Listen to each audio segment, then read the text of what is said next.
Hey, what's up? It's PDX Guitar Freak, and in this video I'm going to show you the Charvel Warren DeMartini USA Signature Snake Guitar. Now this guitar actually debuted in 2010, and then in 2015 they followed up with a more economical version, a made in Mexico version, the Pro Mod, which goes for roughly half the price, a little bit more than half the price of this one. And I actually seriously considered buying the made in Mexico one. Very seriously considered, and we'll talk a little bit about the difference between this one, the made in US version, and the made in Mexico version when we go through the specs. Now this is not the most recent Charvel Warren DeMartini guitar. That would be the Frenchie, which just came out recently. And here's a lineup of all the different Warren DeMartini models. And some people might be asking, well, why didn't you get the Frenchie instead of the Snake? It's the new one. And it's quite simple. Of all these guitars, they're all very iconic, you know, from that period of time. For those of us that grew up playing guitar in the 80s and seeing Warren play these guitars, it's very iconic, all of them. But the Frenchie's probably my least favorite. Maybe, well, the Bomberman's probably my least favorite. This looks goofy. And to be honest, this one, as far as I know, this one has the same specs as the Frenchie. It's just the graphic and the finish that's different. Otherwise, you're getting, you know, the same specs and the same guitar. Oh, special shout out to Rainbow Guitars. Once again, that's where I got my Jackson from. I showed you guys recently. Scott over there, pleasure to work with. Very quick, very painless. I called him on a Monday midday. By the end of the day, he had restrung it, set it up the way that I like it, and it was out the door and on my doorstep in 48 hours, less than 48 hours. So thank you to Scott and Rainbow Guitars. So let's go ahead and let's talk about the specs on the guitar now. So we've got an alder body. It's got the dinky shape and size. The paint job, oh, let me take a step back. The original guitar, Warren's original snakeskin guitar, that had real snakeskin on it. And I read an interview with Warren where he was talking about it. He said that he had picked up the snakeskin while in New Orleans from some shop, and then he purchased, or he picked up, I don't know if he purchased or they gave it to him, but he got a few guitars from the Charvel factory when it used to be in San Dimas. One of the guitars ended up being the Frenchie, and the other ended up being the snakeskin. It was an unpainted guitar, and he had a friend apply the snakeskin for him. If you've seen it lately, it's worn away quite a bit. So while this does not have real snakeskin, can you imagine if they tried to do that nowadays? I mean, PETA and all those groups would just throw a complete fit. This is a kick-ass paint job. This is a Dan Lawrence paint job. And if you're not familiar with Dan Lawrence, he's a very prolific artist in the guitar world. He's been doing paint jobs for just about every well-known guitar player since the early 80s. Started with Charvel Jackson, and then moved to BC Rich toward the end of that decade before becoming a freelance artist. So now he still does work for Charvel Jackson. He just, you know, independent contractor or whatever. So really, really nice job. And it's a matte finish, which I think was a really smart move as opposed to a gloss finish, because I feel like the gloss would have just taken away from the visual impact of these scales, which are also, you know, on the back and on the headstock. So the made in Mexico version, it's not a Dan Lawrence paint job. It's like a silk screen or screen print type of process. And actually that paint job is a little more vivid, like the colors are a little more bright. This is a little more realistic. The other one's a little more colorful. Looks cool though. I like the looks of both of them. Let's see, in terms of pickups, so we've got two Seymour Duncans here. The original snakeskin guitar that Warren had only had one humbucker in the bridge. I think it was a JB. This is his custom Seymour Duncan Warren DeMartini pickup, the RTM, or Radistonius Maximus. My understanding is that the JB was kind of an inspiration, but this one's probably got, I don't know, I'd say it compresses a little more. It's got maybe a little more upper mids in it, kind of feels like. Then we've got a Seymour Duncan quarter pounder. That's the nickname. It's actually the quarter pound SSL4. And it gets the name quarter pound because if you look at these pole pieces, look how big they are. Those are 1/4 inch in diameter. It's a really loud neck pickup.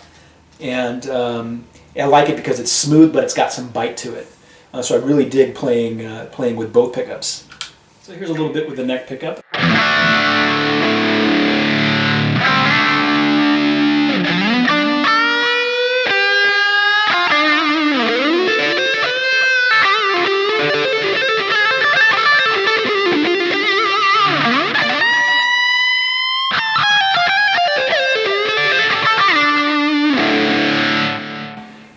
Then the bridge pickup in comparison.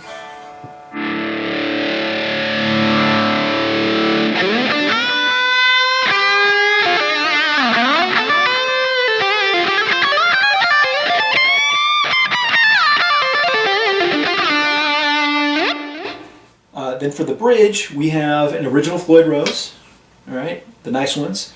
On the Made in Mexico, you get the Floyd Rose 1000, so you know I think that's the Made in Korea version. So this is obviously a step up, nicer. Of course, we've got volume knob, no tone, who needs it? Pickup selector. Let's see what else we got. So the neck, this is a one-piece quarter sawn rock maple neck, maple fingerboard. The radius is a 12 to 16 inch compound radius, 22 jumbo frets, and they are stainless steel. So that's another bonus for upgrading to the US version. The Made in Mexico just has the standard nickel, type frets. This has got stainless steel, so never need to polish them. They're smooth, beautiful. And then let's see, the neck finish, hand rubbed satin urethane. On the Made in Mexico, it's not hand rubbed. I'm not sure exactly how they apply it in that case, if it's sprayed on or what they do, but this is hand rubbed. Let's see, anything else about the neck? No, of course the headstock I've already shown you. We've got the matching with the Charvel logo. In the Made in Mexico version, it's not a painted headstock. Oh, on the back of the headstock, let me get a better shot for you. You can see Warren DeMartini's signature. Now that's not his real signature. It's printed, but anyway, it's there. Oh, and one other thing I want to mention: this pickup, I sent Charvel a note, and I was like, "Hey, I heard there was a difference between the bridge pickup in the U.S. version and the Mexico version," and the only response back I got was, "Not sure, but I know that this one has a Warren signature imprinted on the back." It's like, okay, big deal. No one's going to see it, but whatever.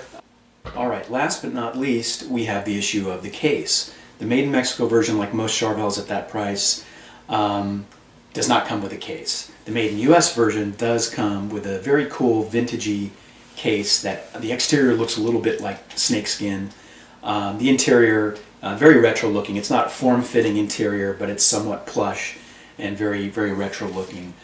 So that's an important difference between the two. Now let's talk for a minute about Made in Mexico versus Made in US. Now within the Fender family, and I'm referring to Fender, EVH, Charvel, Jackson. I own several guitars in the US side and a few on the Mexico side, right? On the US side, I've got this guitar. I've got the Jackson Custom Shop. I have a Fender Elite Strat, and I have the EVH Wolfgang signature guitar. And on the Mexico side, I have the EVH Stripe Series and the Charvel DK24. Okay, so I've actually played and owned both. And some people are very easily dismiss the Made in Mexico stuff, and I think that's unfair. I think you should try for yourself. I've had nothing but good experiences with the Made in Mexico stuff. Now that said, I definitely notice a difference in the quality, craftsmanship, the materials, playability. Yes, I do notice a difference there too. But the stuff made in Mexico, I can play anything on those guitars that I can play on these guitars, for better or worse. And in my opinion, anyone that can't play on the Made in Mexico and says, I just can't play with that stuff, they probably suck. I'm sorry. I'm not the greatest guitarist in the world, but you should be able to play on either.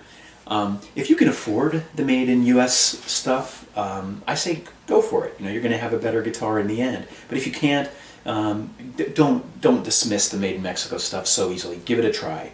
All right, now again, kind of revisiting the key differences between this and the Made in Mexico version.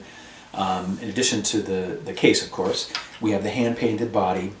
on this one, Dan Lawrence paint job. We have the original Floyd Rose. We have stainless steel frets. We have the matching headstock. I don't think I mentioned this earlier, but we have Goto tuners as opposed to the Charvel branded ones. And then, of course, again, on the US side, we have the better quality control. So those are the primary differences. Is it worth the price? For me, I think it was. But that's just me. You have to make that decision for yourself. All right, well, that was my video on the Charvel DeMartini USA Signature Snake Guitar. I hope you found it helpful and informative. Don't forget to click on subscribe, like, all that stuff. It's greatly appreciated. And until next time, rock on.